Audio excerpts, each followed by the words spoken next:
Support for Colorado Today comes from Credit Union of Colorado. With access to over 30,000 ATMs and a mobile app, they're dedicated to offering the services of a big bank with a heart. Learn more at honestlygood.org. Support for Colorado Today comes from Safeway, where you can find everything you need for Memorial Day weekend. Fire up the grill with fresh steaks, sweet corn on the cob, and juicy watermelon. Get started at Safeway.com or in the Safeway app.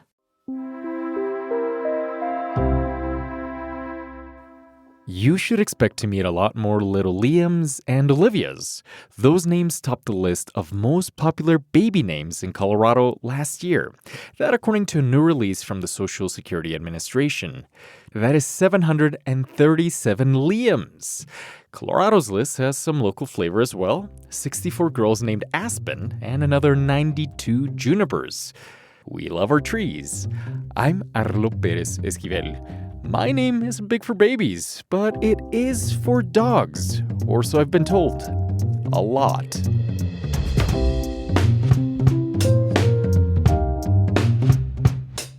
Coming up, tornadoes touch down on Colorado's eastern plains. I was like, that's weird. That's kind of a lot of dirt. And then all of a sudden I watched roofs come off houses. Then, you could be getting overcharged at the grocery store.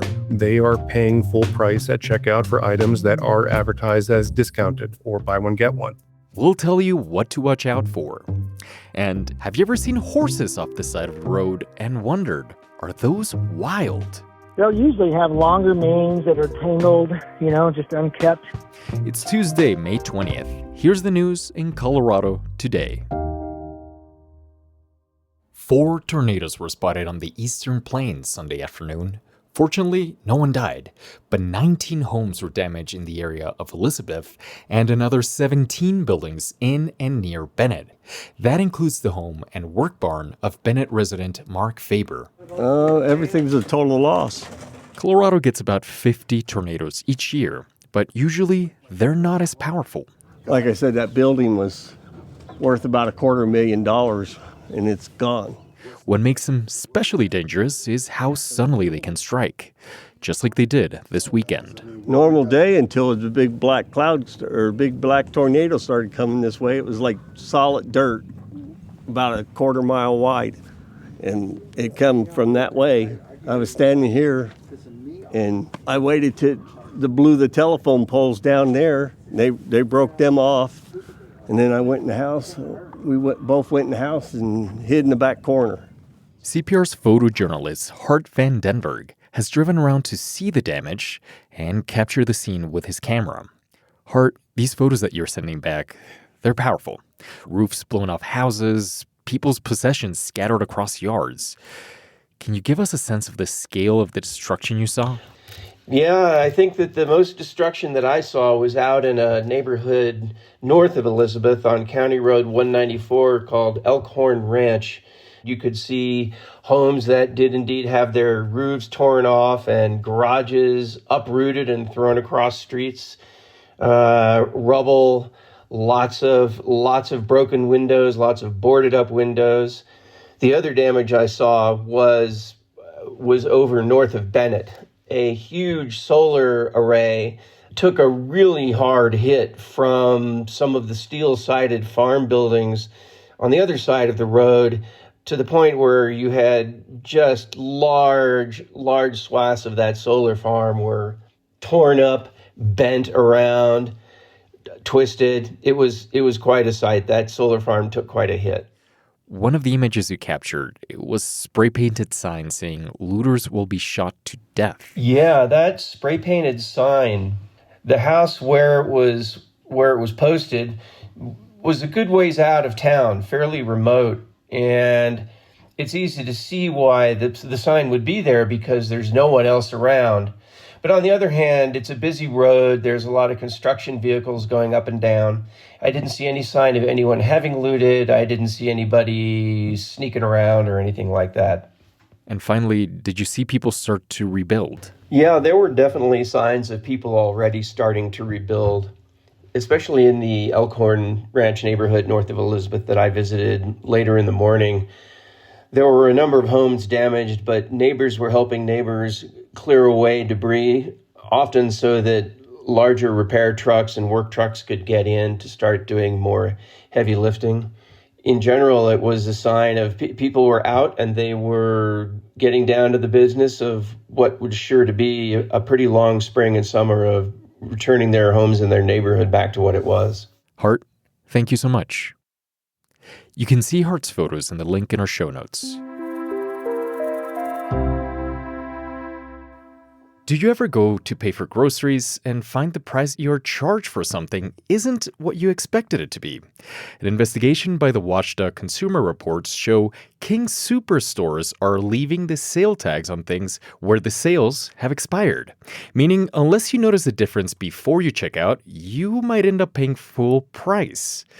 Derek Kravitz is the investigative reporter and data journalist who wrote this story for Consumer Reports. Derek, thank you for being here. Yeah, thanks for having me on.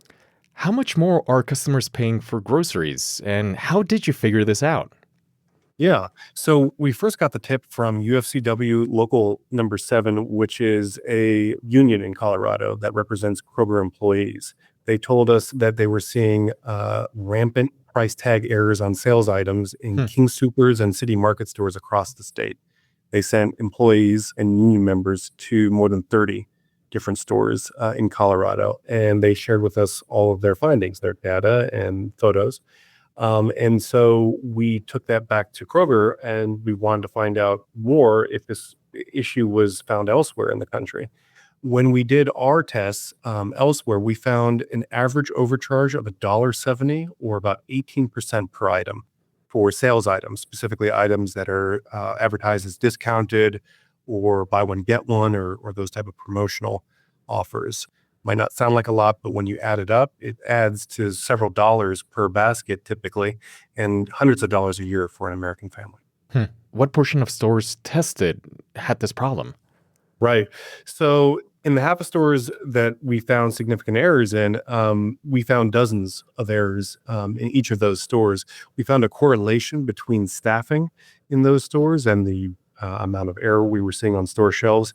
You also talked to people who work at King Superstores. What did they say about how it affects them and the people who shop there?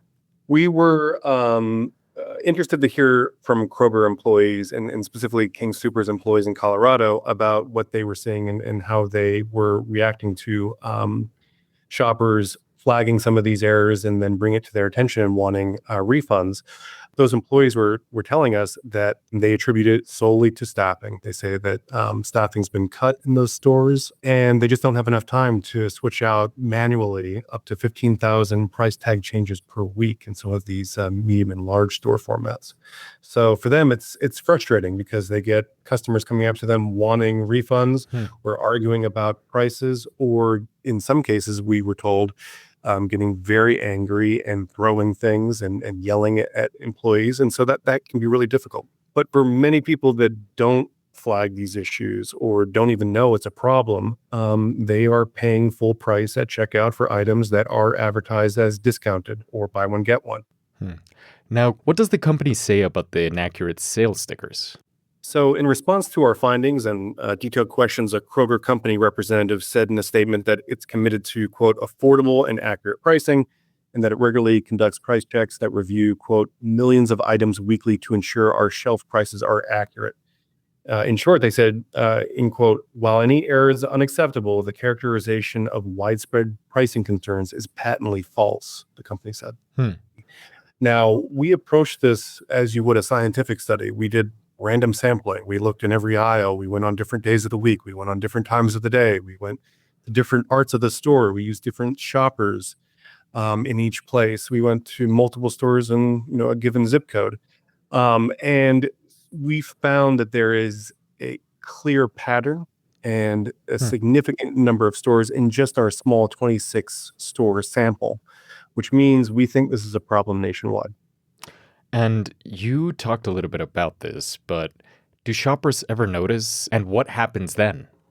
Yeah, we pulled consumer complaints from attorneys general in multiple states, Ohio, Georgia, Michigan, hundreds, thousands of complaints in total from those states. And Wow. Same story over and over again. Consumers saying that they spotted the error, they didn't, either they flagged it in the store and got a refund, or they didn't, or they waited too late and they were frustrated. And you can't really fix those mistakes after the fact, after you leave the store. Really, the redress or the recourse there is complaining and hoping that you might get some sort of reimbursement. You made sure to point out that other chains, including Walmart and Safeway, have dealt with deceptive pricing allegations as well. You work at a consumer-focused publication, Consumer Reports. Ultimately, are you hoping customers will be more careful to read the fine print? Yes, Kroger does have a make it right policy where they can fix these errors on the spot for customers. Not on alcohol, but everything else. Alcohol is exempted from that rule. But if you want true systemic change and something that affects grocery stores where people maybe don't flag these issues in the store or right after, you would need to talk to your state attorney general, the Better Business Bureau, or the Federal Trade Commission, which regulates these stores. Derek, thank you so much. Yeah, thank you. Have you ever noticed horses off the side of the road in Colorado? And if you have you ever wondered, are those wild horses? And I asked AI, how can I tell the difference between a wild horse and a domesticated one? And AI did not have an answer. Cecilia Wilson of Blackhawk has always been fascinated by the horses she sees while she drives through rural Colorado. When she couldn't get help from ChatGPT, she asked us through Colorado Wonders. What's the answer? So it really depends on where you're driving. Judy Cady is president of the advocacy group Friends of Mustangs. She says there are around 1,300 wild horses still roaming free across Colorado. You might catch a glimpse of one of them near dirt roads in remote places like Sandwash Basin in the state's northwest corner. But don't expect crowds. Not many people frequent those areas. Oil and gas people are out there, cattle people are out there, but yeah, the normal people aren't really on these roads. But let's say you do find yourself bouncing down a dirt road in a quiet corner of Colorado. How can you tell if the horse you're seeing is wild? Pat Craig of the Wild Animal Sanctuary gives us a few tips. Start with this. If you pull over, a wild horse is probably gonna bolt. A domestic horse, however, might hang around, just in case you have a carrot. They'll let you walk up to it at least. Another clue, size. Wild Mustangs tend to be smaller than their domesticated cousins. They have to survive. They don't need all that extra weight. And they're a little more, rugged. They'll usually have longer manes that are tangled, just unkept. A lot of times they're just knotted here and there, and that's one of the signs that you can go, okay, that's an unkept horse for sure. So if you're looking for wild horses, look for the messy ones. This question came through Colorado Wonders. You can send us your question about the state using the link in our show notes. Thank you for listening to today's show. If you do have a pet named Arlo, I'm sure the whole office would love to see it. Send us a photo in the email in our show notes. Reporting for today's show came from CPR's Sarah Mulholland, Tony Gorman, and Haley May. Tell a friend about the show, and we'll see you tomorrow. I'm Arlo Perez Esquivel. This is CPR News. Support for Colorado Today comes from Safeway, where you can find everything you need for Memorial Day weekend. Fire up the grill with fresh steaks, sweet corn on the cob, and juicy watermelon. Get started at Safeway.com or in the Safeway app. Support for Colorado Today comes from Credit Union of Colorado. With access to over 30,000 ATMs and a mobile app, they're dedicated to offering the services of a big bank with a heart. Learn more at honestlygood.org.